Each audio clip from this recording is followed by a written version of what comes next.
Hey all, it's Taylor. I am a full stack software engineer of 7 years running a part-time tech channel here on YouTube, and this is my favorite tech of 2024. I will cover the pricing of each of these as well as what I like and what I don't like.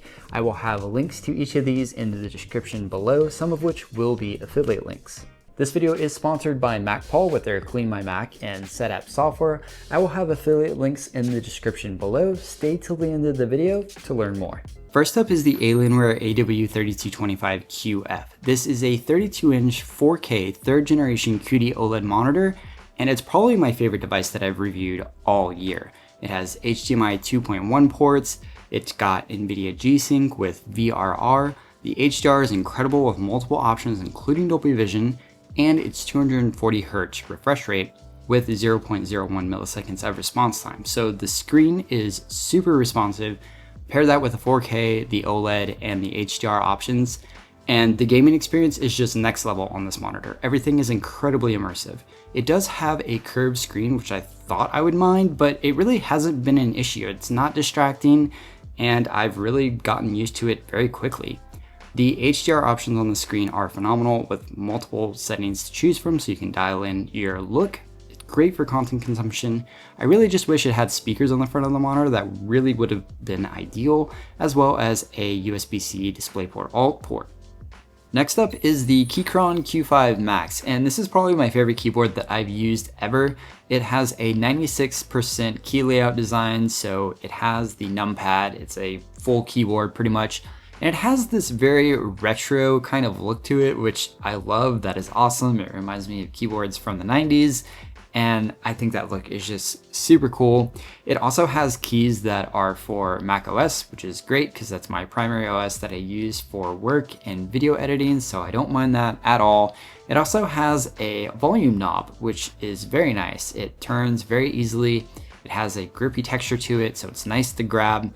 And you can also press it in to mute. There is also a USB-C port for connecting via a cable. There's also a little Windows and Macintosh toggle switch here, so you can toggle the keys back and forth for whatever system you're using. And you can also connect the keyboard to a wireless dongle or Bluetooth. The software is a little weird though. It is browser-based, and when I try to authenticate the keyboard, as you see here in Chrome, nothing happens, which is a little weird. There is a fix for it by installing firmware and a JSON file, which is just a bit technical and cumbersome. The keyboard feel is awesome though. This is easily the best part. The keys feel amazing to type on. They have these red switches, so they're very linear and light. And it even has backlighting, which is a really nice plus. For my headphones, I'm using the Astro A50X, and these are probably my favorite headphones that I've ever used. They're wireless, they are multi-device compatible. They just sound really, really good. They have these custom cushions on them that I put on there myself. These are Wicked cushions. They're supposed to keep your ears cooler because the default cushions are a little warm for my liking. They just pop right off, so you can put whatever custom cushions you want on there. The base station is multi-device. Here I have it connected to PC, and it shows you your charge. It has a really high quality microphone which works with all devices, and it has an adjustable head strap as well. The multi-device selection on the back is for Xbox, PC, and PS5, and it has HDMI 2.1 pass-through. The quality is very nice on these. The bass is just really bassy, the mids are really good, and the highs are very nicely tuned. These things just sound awesome, and they work with consoles too. Here I have it up to the PS5, and there is no loss in audio quality between PC and console when you go for the Astro A50X.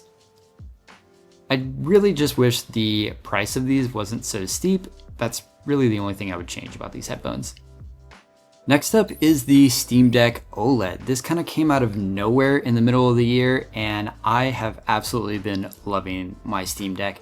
I have the custom edition Steam Deck with the custom color scheme with the orange accents and the translucent design. The back grille also has orange screws and an orange exhaust grille.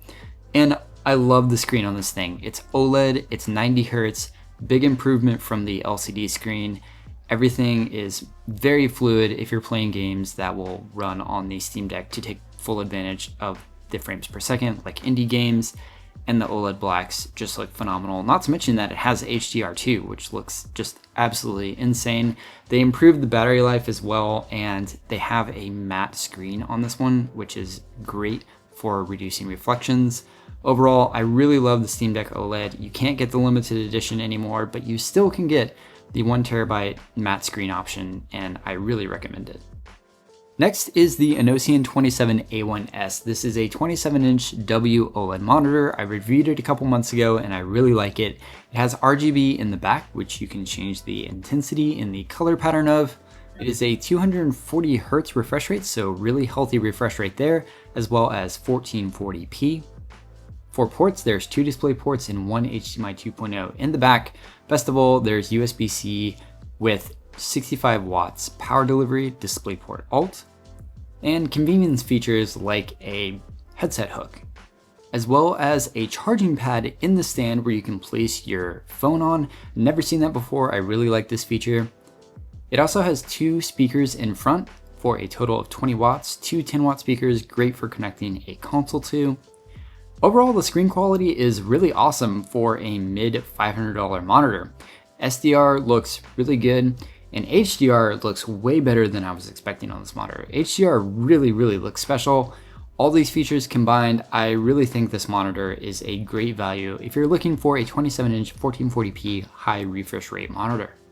Connected to the INNOCN monitor is the Alienware M16R1. I got this year on sale at Best Buy open box, and this thing has been an absolute joy to use. I really love how all the ports are on the left side, so if you are connecting a mouse to it, it's not going to block your hand. There is lots of ventilation. The back has good ventilation, as well as ports too. 2 USB-C ports, HDMI 2.1, as well as a full-size SD card slot reader. That is awesome. The right side, nothing but ventilation. That's the way it should be. Lots of ventilation on the laptop to keep things cool.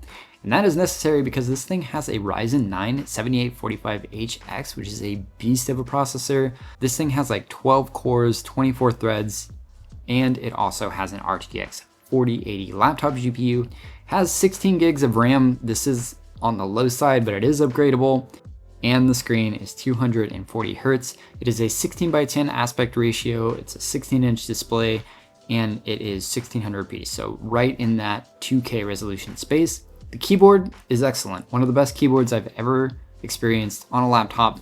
It's not the Cherry MX mechanical keyboard. It is the standard membrane keyboard, but it feels great. No complaints here. It is a very big, heavy laptop, so using it on your lap is not going to be ideal. It also doesn't have great battery life, so it's not a portable, convenient machine to use like a laptop would be. It's more so a desktop replacement.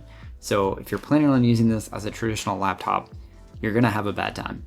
If you are looking for a light portable laptop with tons of power, then the Apple MacBook Air 13-inch is what you're looking for. This is quickly becoming my favorite laptop, and I was really surprised how much I like it.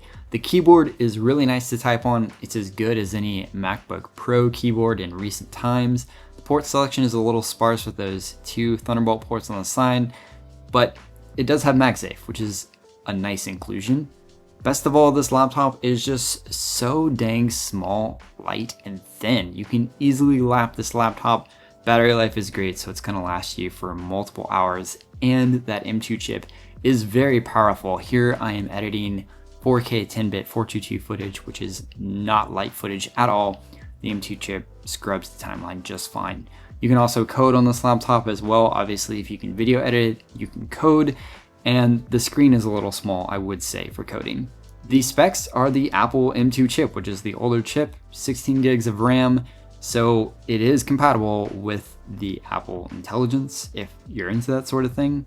Overall, I really love this laptop. It's small, it's powerful, it's portable, it's awesome. However, it doesn't have a ton of storage, which is why I have this OWC Envoy Ultra connected. This is an external SSD, 2 terabytes in size, but best of all, it is Thunderbolt 5. So it is very fast, has over 6,000 megabytes per second transfer speeds. Here I have it connected to a Thunderbolt 4 port, and it is getting a little over 3000 megabytes per second on read and write. This is a super fast drive, it's weatherproof, it's not all that heavy, very easily portable, and I recommend it if you need more storage. The only downside is that it is pretty pricey. Another one of my favorites is the Apple iPad Pro. I have the 13-inch version here. This one is pretty special because it's my first ever iPad that I've ever bought and used myself, and I am really impressed. The power is amazing. Here I have Final Cut and I can edit 4K footage. The screen is the best I've ever seen, bar none. That tandem OLED gets bright and the OLED colors are phenomenal. It is ideal for editing pictures and videos. Anything to do with the screen is just a treat. It also is Apple Pencil Pro compatible, so super low latency and you get those special gestures. Overall, I'm loving the iPad Pro 13-inch. I think the screen size is a little bit large, but other than that, this is phenomenal. Another one of my favorites is the Apple iPad Mini. They updated this year with the A17 Pro. Here I have Final Cut Pro open so you can edit videos on this little CPU. And it's just a super tiny iPad. It's kind of like an iPad Pro Mini. If such a thing existed, you can do very powerful stuff on this little device. Here is the Geekbench scores, which are very impressive for a tiny tablet like this. And here it is next to my iPhone 16 Pro Max. It is also Apple Pencil Pro compatible, so if you want to do some drawing, here I'm clearly not a drawer, but if that's what you want to do, then you can totally do it with this device. The screen is garbage though. It's IPS, it's 60 Hertz, it does not look good, and the refresh rate is not good at all. I love the portability of it. It easily fits into a bag, and I can take this with me wherever I go. Speaking of tech I can take with me wherever I go, the Apple iPhone 16 Pro Max has been my daily driver, and I really am impressed with this phone. However, there are some things that I really don't like about the phone. First off is that camera control button. I have this virtually completely disabled. The tap features, the swipe features, the haptics, all of it I have disabled. The only thing I enabled was the actual pressing it to take a picture or record a video. I absolutely hate this button and I hope Apple removes it. Other than that, I love the ultra wide 48 megapixel camera. It takes phenomenal pictures. This was what I was most excited for. Also, the overheating issues seem to be fixed. I can wirelessly charge my phone in my car without my phone burning up and overheating, which is a nice plus to have. Overall, the iPhone 16 Pro Max has some decent upgrades, and I really like it for having on myself all the time.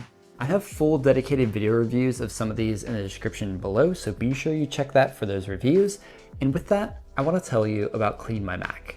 Click the icon in the menu bar to open up a 1000 view of your system where you can click into each section and see a more detailed breakdown and analysis of what exactly is going on.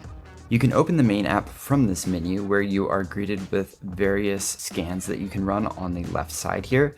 Down at the bottom there is an assistant which gives you a high-level overview of your system health as well as some helpful recommendations.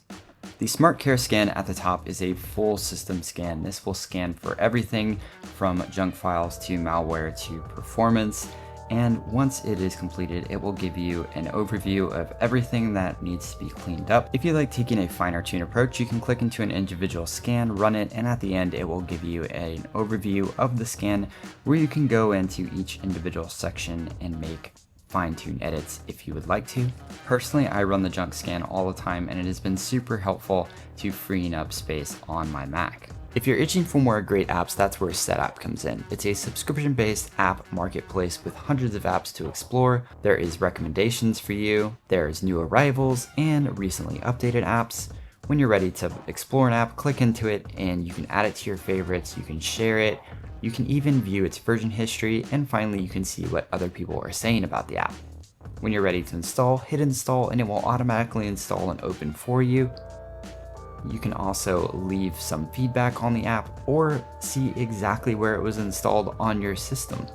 When it's time to uninstall, you can uninstall the app itself or all of its files. There's even this super cool AI assistant at the top where you can click and ask it a question like what's the best app for software engineers, and it will spit out app recommendations and a brief overview of why those are recommended. I can vouch for the DebuTools app. This is a great recommendation. I use this all the time at work, and it is super helpful for software engineering. If you're interested in CleanMyMac or Setapp, be sure to check my description for my affiliate links to these apps.